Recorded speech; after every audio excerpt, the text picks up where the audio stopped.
Esa gente de las inversiones, ¿qué tal?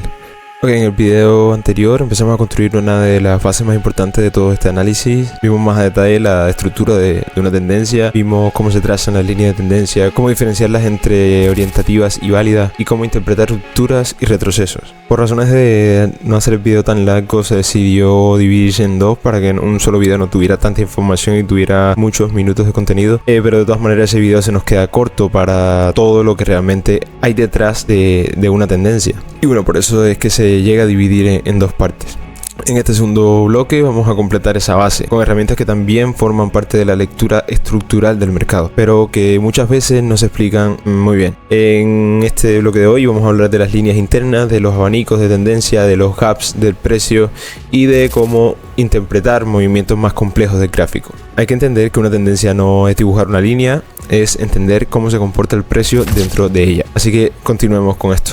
Entonces, otra herramienta interesante son las llamadas líneas internas de la tendencia. Son líneas que no necesariamente conectan los extremos más evidentes del movimiento, como los mínimos o máximos absolutos. En lugar de eso, se trazan utilizando zonas intermedias del precio, donde el mercado también ha reaccionado varias veces. O sea, puntos dentro de la estructura de la tendencia que muestran que el mercado está respetando cierto ritmo interno. A veces cuando trazamos la línea clásica de una tendencia uniendo los extremos, vemos que el precio la rompe constantemente o no la respeta muy bien. Pero si observamos con más detalle podemos encontrar una línea interna dentro de esta que conecta varios retrocesos dentro de la tendencia. Y entonces muchas veces esa línea es la que realmente está guiando el movimiento del mercado. Vamos entonces a dibujarla. Para encontrarlas en el gráfico hacemos lo siguiente. Primero identificamos la dirección general de la tendencia. Como segundo vamos a buscar esos retrocesos intermedios del precio, no necesariamente los mínimos. Entonces, como tercero intentamos conectar 2 o 3 de estos puntos internos. Si el precio ha reaccionado varias veces cerca de esa línea, es probable que estemos viendo una línea interna de tendencia. Entonces, ¿cómo las interpretamos?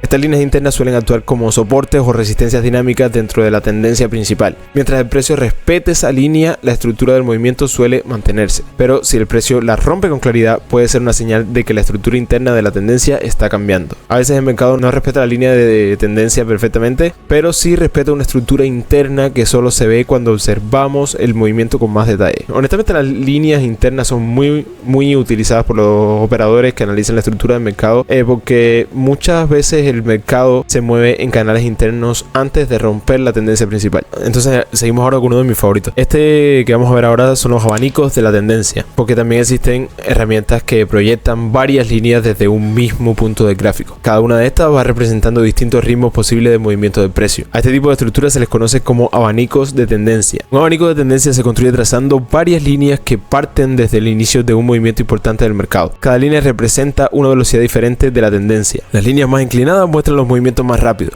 mientras que las líneas más suaves representan tendencias más lentas o más estables. Entonces en TradingView, para construir un abanico de tendencia de gráfico, seguimos un proceso también súper sencillo. Primero identificamos el punto donde comienza un movimiento fuerte del mercado. Aquí lo tenemos en este caso. Entonces, como segundo, desde este punto trazamos una primera línea de tendencia principal. Luego trazamos líneas adicionales con diferentes inclinaciones, siempre partiendo del mismo punto inicial.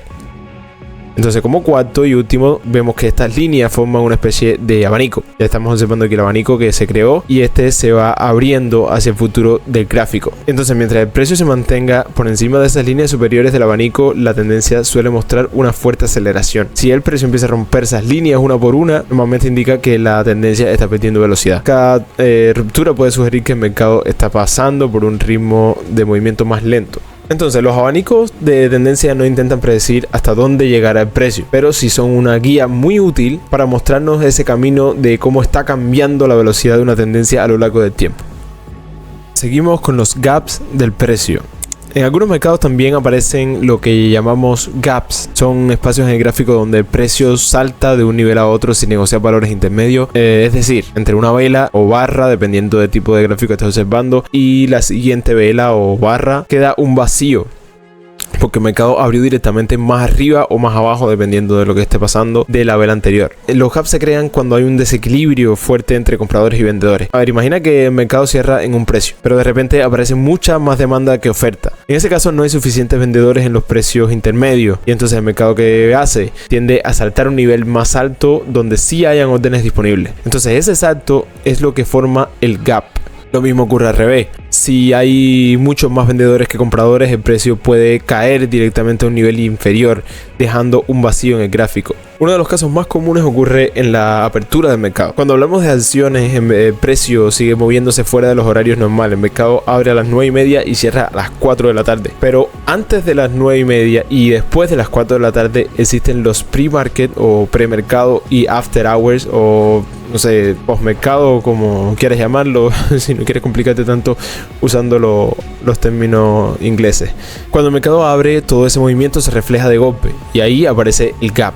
Entonces, por ejemplo, el mercado cierra en este punto de aquí y entonces vemos cómo abre en este otro de arriba. Ese salto crea este gap alcista y entonces aquí vemos ese espacio. Entonces si sería al revés, si entonces estuviera en este punto y baja a este punto, vemos aquí cómo se crea un gap bajista. Los gaps son señales de que el mercado cambió de opinión de forma abrupta.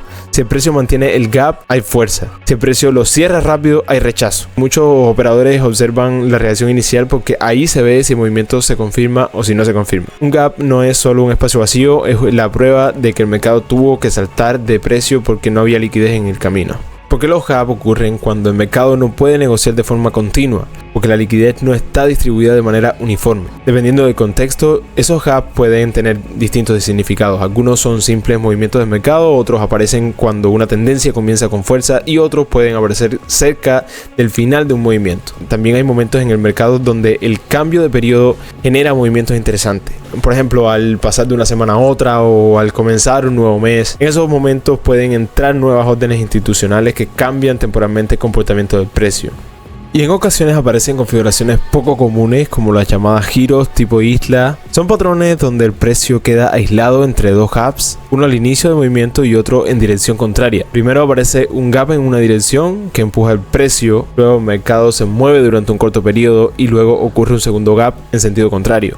Esto deja ese grupo de velas o barras en el medio completamente separados del resto del gráfico, como si fuera una pequeña isla, como una pequeña islita que queda ahí en el gráfico. Este tipo de movimiento suele indicar un cambio brusco en el sentimiento del mercado. Es como si el mercado hubiera intentado continuar en una dirección, pero de repente cambia completamente la opinión. Los giros tipo islas muchas veces actúan como señales de posible reversión. Si aparece después de una subida, posible giro bajista, y si aparece después de una caída, puede ser un posible giro alcista.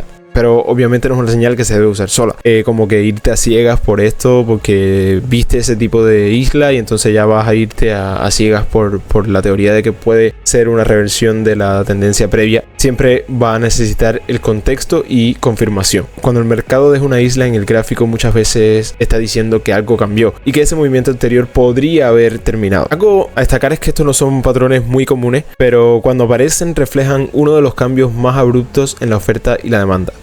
Una tendencia no se opera porque sube, se opera porque mantiene su estructura, porque respeta niveles, porque sigue un ritmo, porque el mercado aún no ha roto lo que la sostiene. Todo lo que hemos visto, líneas, velocidad, gaps, no son herramientas para adivinar. Son formas de entender si el movimiento sigue sano o si empieza a romperse. Y es justo ahí cuando esa estructura empieza a fallar, donde aparecen las oportunidades más importantes, porque el mercado no solo crea tendencias, también las termina. En el siguiente video vamos a entrar en algo clave, vamos a empezar a ver los patrones de cambio de tendencia, vamos a empezar a ver estructuras como hombro, cabeza, hombro, la inversión de esta del hombro, cabeza, hombro, la forma invertida. Vamos a empezar a ver los doble techo y el patrón de doble suelo. Estos patrones nos ayudan a identificar cuándo una tendencia podría estar llegando a su fin, porque entender una tendencia es importante, pero entender cuándo puede terminar es lo que realmente marca la diferencia. Así que muchas gracias por quedarte y ver el video, nos vemos en la otra.